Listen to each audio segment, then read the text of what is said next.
Welcome to The New Normal, Mobilizing a Hybrid Workforce, presented by Michelle Thompson-Dolberry, Vice President, Senior HR Business Partner, and Maureen Biney, Software Engineer at American Express. Michelle and Maureen, the floor is yours.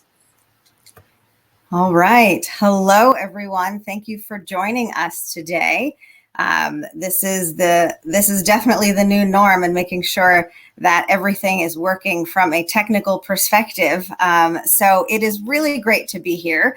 And I'm excited on the topic we're going to talk about today. It's pretty timely. We have just talked about at American Express what our new return to office scenario is going to look like. We're calling it Amex Flex. And, you know, the COVID situation has forced organizations to rethink and reimagine how we do work, where we do work, when it gets done, how it gets done, and who does it. And this has been a journey, and it continues. And so for us to be able to talk about this today with our recent announcements feels pretty good. And so, Maureen, I'm really happy to be here with you. Thank you so much.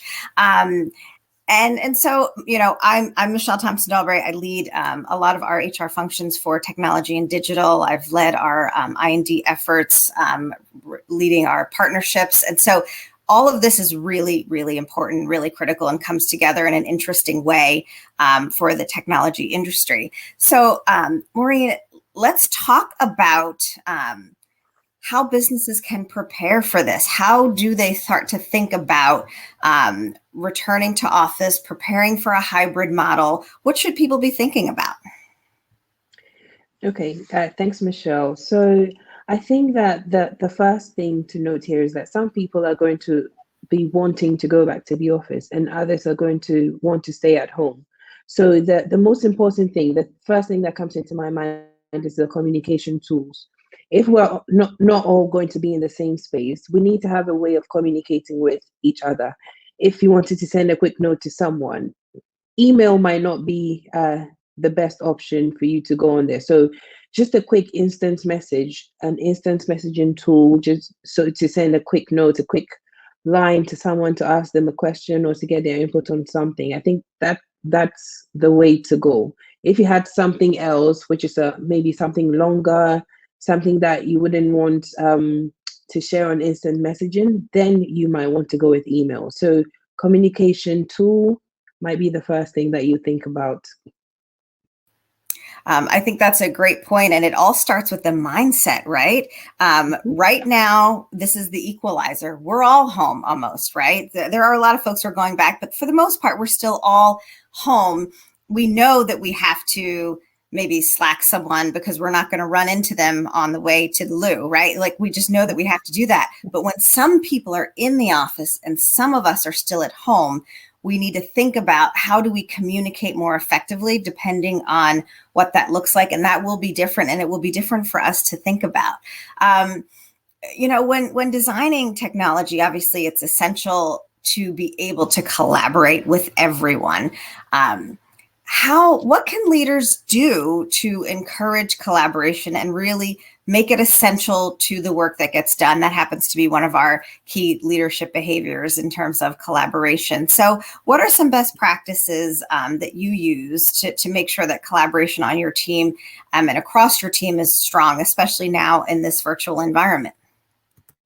Yeah, so for example, when we're in meetings, right, we're not in the meeting room, we don't have access to a board that someone will be writing on and everyone will be watching. We're not all in the same space. So having a tool where people can put all their ideas on and everybody can see what everyone is putting on, even if we're not in the same place. So something, for example, something that has sticky notes, but all digital, right? Where you can write your ideas. Someone who's also in the meeting who's looking at the digital board can also put their ideas on there, comment on your ideas, just tools like that. And also for document management, right? We want to make sure that we're documenting everything, whether it's the meetings, whether it's the outcome of the meetings as well. We want to be able to put everything in a repository or somewhere where we can refer back to and say that, oh, on this day we had this meeting and this is what we agreed. it also serves as a blueprint as well. So if new people are joining your team, they've got somewhere that they can look to and to know what you've been talking about and where you are at in the particular journey that you're on. A lot of these are some best practices, right? These are things that we should always do, but it really comes into play now. I admit fully to being, a little old school on things. And so when you talk about collaborating on a document, I'm used to just version control. We're going to call this V1. And at some point, we're going to call it V25. And now we can all be in the same document. We can be working it together. And that's going to be different for some people and a different way of collaborating. And so again, some things around the mindset. And I think, colleagues who are more comfortable with this are going to have to be gentle with those of us who, may be dragged along unwillingly in terms of, are you sure you're not just going to email that to me? No, Michelle, go on the OneDrive. It's right there. We're all in it right now. I'm like, okay. And we can get things done faster and more efficiently. And I'm not working off version 5 and you walking off version 7 and that being a problem. And so, utilizing the tools that are out there, it's almost becoming essential. Whereas before I could ignore it and now I can't. So exactly. I think this is going to be. And there's a training, the training part as well, because as you said, people might not be used to this new way of working. So what are some of the things that we can do to bring people on board? New people in a team, people who are used to doing things a different way, just training everybody so we're all aiming at the same goal. Exactly. So, during this time, it's even more important to stay connected. We don't have the luxury of walking the floor, as I say, and looking at someone's body language to see if they're having a bad day. How can organizations keep their leaders engaged, keep their colleagues engaged, keep them motivated and productive? What are some of the things that, that folks should be thinking about? Yeah, I think if not for anything at all, the past year or two that we've had, it has been quite hard. So it's just those little things like checking in on someone. If someone is not as outspoken as they usually are in meetings, just dropping them a line to say, are you okay? Is everything okay? Or even if not that at all, just check in on people to make sure that everybody's feeling okay. Because I, for one, I live with my little daughter and she's at school most of the time. I'm on my own because I have chosen not to go back to the office at this time. Maybe in the future, I would like to go back, but I'm at home. Usually it's just me and my laptop. If I decided that I wasn't going to communicate with anyone, it would take a toll on me because that's not the kind of person that I am. I'm not used to being by myself all the time. So it's just checking in on people, making sure that they're okay, asking them if there's any way that you could support them. There's that part of it with the work, but it's not always work. Sometimes the people part is, not sometimes actually, the people part is always important.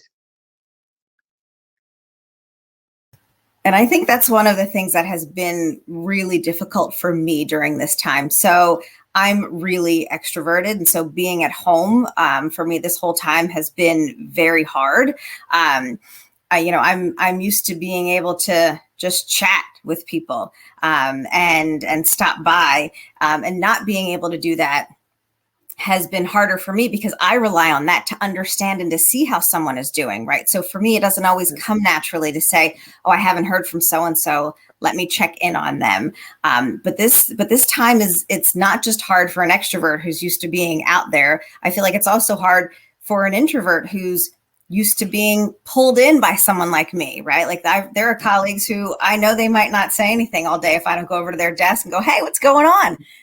And without that, they're kind of still, feeling isolated and then maybe even feeling more apprehensive about going back into the office, right? So I had a colleague who talked about it like going back to school that first day when we were kids, when you're like, okay, are my friends going to be there? Like, do they still like me? Am I going to remember where everything is? Right. So there's this apprehension of, going back and staying home now. I think there's a lot going on. And so checking in is really important. Doing things like having a happy hour virtually, which seems really silly. And when we started doing those across some of my teams in the beginning, it was super awkward, right? Because you were just like, what do we talk about? We're trying not to talk about work, but I don't really know a ton about you personally, and I don't really want to unveil too much about me. And so it was awkward at first, and then you just get into a groove of being able to just find some other things to talk about and having it be more of a casual time. And so I think we need to keep doing those. I think we were trying to force them in the beginning. It was like a little robotic, and then we stopped. And so now I think we need to make sure that we're connecting with each other, not just on the work stuff, because like you said, the people stuff that's what it's all about. And so, we have to be able to have a way of being like, hey, how was your weekend? And you can't do that really at the start of every meeting because it just seems weird, right? So being intentional about some of this stuff, I think, is important, right? Yeah. And I really like that you said that as well. And I think another thing that we also need to be aware of is that just feel free to ask for help if you need help. Don't feel too bad about asking for help. If you're not feeling like the life of the party one day, you can just raise your hand up and shout and tell your leader, tell someone that I'm not feeling very great today. I would like to take a mental health day or something. Just also make that time to get with yourself, and just it's important to ask for help when you need it.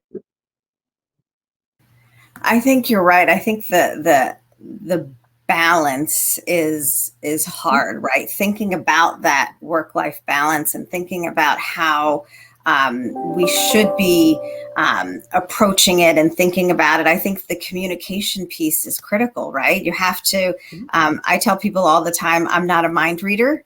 And so I need to know how you're feeling. I'm probably going to tell you how I'm feeling, whether you want to know it or not, but you need to tell me how you're feeling so that I understand what's going on, so that if I'm experiencing, because otherwise I just experience you in a meeting and I'm like, oh, you seem kind of funky today, right? And I'm probably not even going to say it in that meeting. I'm just going to think it. I'm going to be like, Yeah. I might not think about it in a way that is concerned, like, oh, let me find out if that person's okay. I might be annoyed, be like, I don't know why she's funky. I don't know why she's doing that. And that's us just not thinking about others. Meanwhile, someone might be struggling with something, right? And so I think the communication piece is really critical. And I think that's different for a lot of us because some people aren't used to and don't want to be putting their business out there like that, right? So how do people make a balance between sharing enough of who they are, but maintaining the privacy, the boundaries, and how do they approach a work-life balance? Okay, so I think that the important thing to note here is that you should be comfortable to share what you want to share. You shouldn't feel like you're being pushed to share too much. If you're that kind of person who doesn't like to share too much, that's okay. But there are some important things that always need to be shared. Like, don't be afraid to talk about your achievements to people. It's an achievement. You own it, right? You shouldn't talk about it if it's not yours, but if it's yours, you should feel comfortable to talk about it, because you want to build that kind of visibility for yourself. You want people to know what you've been up to, especially because we're not in the office, right? And so it's maybe you've got a friend in the office that you could tell something that you've achieved to, right? And that person can go on and shout about it for you. But we're not in that space anymore. So it's just the little things, like even putting a picture of you on your profile so people know who you look like. We've got a lot of people who've joined American Express since we've been at home. We've been home for almost 2 years now. They're colleagues of ours that we've never met before. We need to feel comfortable to put ourselves out there to a certain extent, but not too much that makes us feel uncomfortable. And I think that's right. And that's what it's always been like, right? We just now need to do it in a different way. You need to be able to be authentic and true to who you are. But making sure that you stay connected, and that visibility around your work is, it's critical, right? We need to make sure that we are building our brand all the time. I'm used to just being visible, and that's how I build it, right? I just got this energy and people see me. Now I've got to make sure I'm telling people about the things that I'm doing, which feels a little weird, right? It feels it feels a little uncomfortable. But I think we have to toot our own horns a little bit more during this time, because people may not know what you're working on or what you're doing. And so that's all in this, how do you brand yourself? How do you develop it? How do you stay connected? Any other thoughts that you have on, on staying visible while you may not actually be visible to folks? Yeah, and I quite like what we've got at Amex, right? We've got the whole square thing where you could even write a blog post, right? So if there's a little project that you're working on, you can put it out there, you can put pictures, people can see, people can comment, and it also sparks conversation as well. So maybe there's somebody who is not in the UK like I am, Michelle, and you're in the US. If I put something up on my blog or on my Square page, and it's something that you're interested in, it could spark that conversation, and we could get talking. And then that's also another way to build connections with people who might not be in the same space or same country as you. You're in a different office, and I've put something on there that you're interested in. We could go on and on and on and talk about everything. I agree. I think that's been one of the great things about this moment in time is being able to leverage technology in a different way that connects people who wouldn't ordinarily be connected, right? I talk about being able to walk the floors and talking to someone on the way to the pantry or the loo. That would never happen for you and me because we're in different countries, but being able to be connected via a Slack channel that we happen to be on, being able to be connected through a Black Engagement Network event that might be happening in the UK or might be happening in the US that we would both be able to be part of and participate in, I think has been a really cool way of connecting us in a way that we hadn't been before. I think we relied on the face-to-face because it was what we did. It was easy. And now we have to do it in a different way. And I think we've been able to connect with people in a different way, right? And I think it's around how do we make sure that we don't lose that when we go back into an office? How do I make sure that I'm able to stay connected, that I still follow the folks that are doing a blog on the Square and connect with them and not just go back to the normal thing, right? And again, so I think that those things are important. I want to bring us back to the work-life balance question. I think that we I think we take it for granted how hard this is for folks to be able to kind of essentially, for me, and I don't know how you feel, like be on all the time, right? So now I'm always connected. It's either, the laptop's always right there in that room. The Slack is always going off on the phone. How do we think about work-life balance in this moment? And how do we think about creating boundaries for ourselves and the work that we're doing? Boundaries. I think boundaries are very, very important because I think last year, a few of the months in last year, I just couldn't switch off. I was constantly working. Even at the dining table, I would have my laptop, I would have Slack on my phone, replying messages. And it's you need to be strict with yourself. If you decide that I'm working X to X hours, right? You need to be strict with that so you can have time to check in with yourself, check in with people in your family that you live with. Just time for yourself. That is really important because you find that if you're not able to switch off, you get very burnt out, and you don't want that, because if you're burnt out, then you're not going to be able to work, which happened to me last year because I was just working and working and working. I just couldn't switch off. But now I have been able to make that boundary for myself. If it's 6 o'clock, I'm not going to log on.